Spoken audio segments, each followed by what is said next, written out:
Hey everyone, welcome back to Enigmatic Echoes, where folklore, dark history, and the unexplained collide. I'm Jazz, and tonight we're taking a drive. Now listen, if a road is literally called Shades of Death, maybe, just maybe, that's your first red flag. Like imagine plugging that into GPS, turn left onto absolutely not.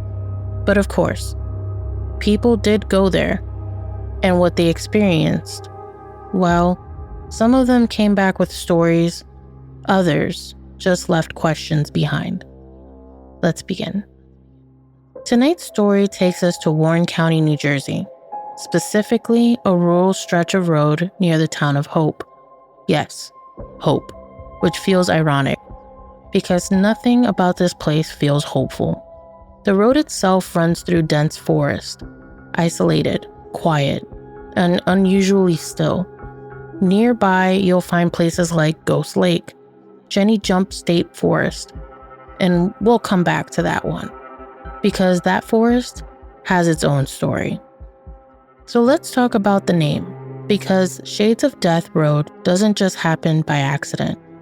And there are two main explanations, two very different origins, both unsettling. Version 1. Some historians believe that the name comes from the word shade, as in shadow. The road was once heavily covered by thick trees, blocking sunlight, creating long, dark stretches even during the day. Travelers described it as walking through darkness at noon. And in early America, that kind of environment was dangerous.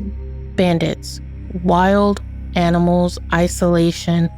So Shades of Death may have meant a road where death could happen, hidden in the shadows.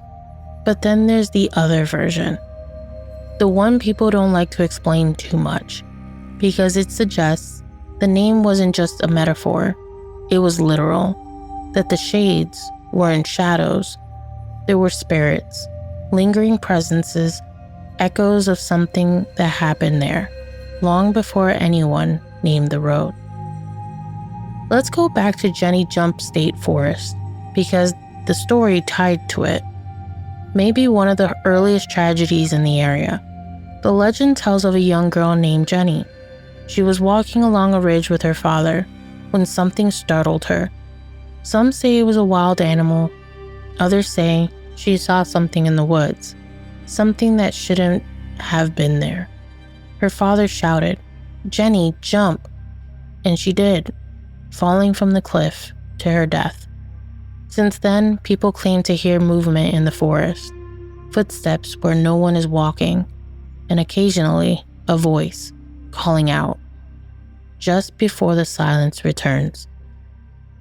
Not far from the road sits Ghost Lake, and this is where things start to feel off.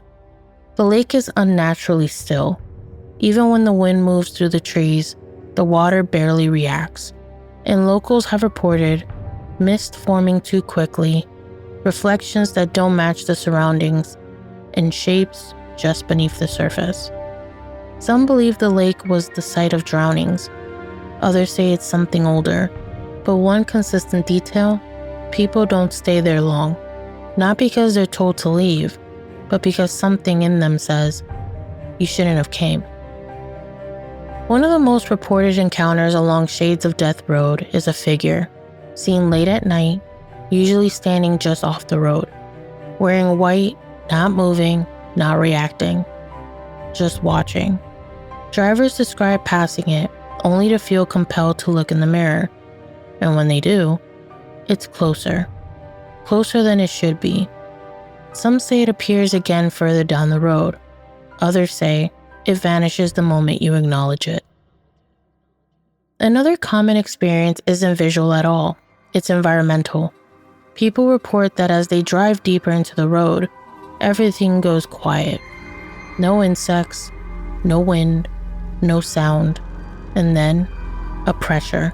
Like the air itself is heavier, harder to breathe. Some have described it as being watched by something you can't see. And the moment they leave the road, sound returns immediately. Some visitors have reported something even stranger, a sense of lost time. Driving the road should take minutes, but for some, it feels longer or shorter. Clocks don't match, phones glitch, and one account describes a couple who drove the road at night, only to realize they had no memory of part of the drive, just a gap, a missing section of time. So what are we dealing with?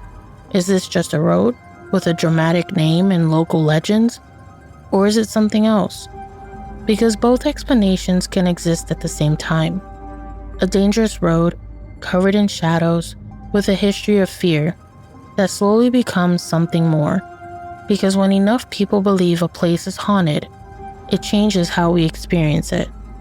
But sometimes, those experiences don't feel imagined. They feel shared, consistent, like something is repeating itself over and over again. So imagine this. You're driving down Shades of Death Road, late. No headlights behind you, no lights ahead.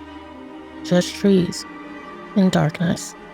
You pass Ghost Lake, and for a moment, you think you see movement in the water, but you keep going. Then, you notice something on the side of the road. A figure, standing still. You don't stop. You don't slow down. But you check your mirror, and it's closer. Too close. And then, everything goes quiet. Your radio cuts out, the air feels heavier, and for just a second, you get this feeling that you're not passing through this road. You're being noticed by it. So if you ever find yourself in New Jersey and you see a sign for Shades of Death Road, here's a thought. Maybe don't test it. Maybe don't go at night. And maybe, just maybe, don't look in the mirror. Because some places, they don't just exist. They wait. If you enjoyed tonight's episode, make sure to follow, share, and subscribe to Enigmatic Echoes. And don't forget, you can find visuals, teasers, and more eerie content over on YouTube and Instagram. Until next time, stay curious and stay haunted. Good night.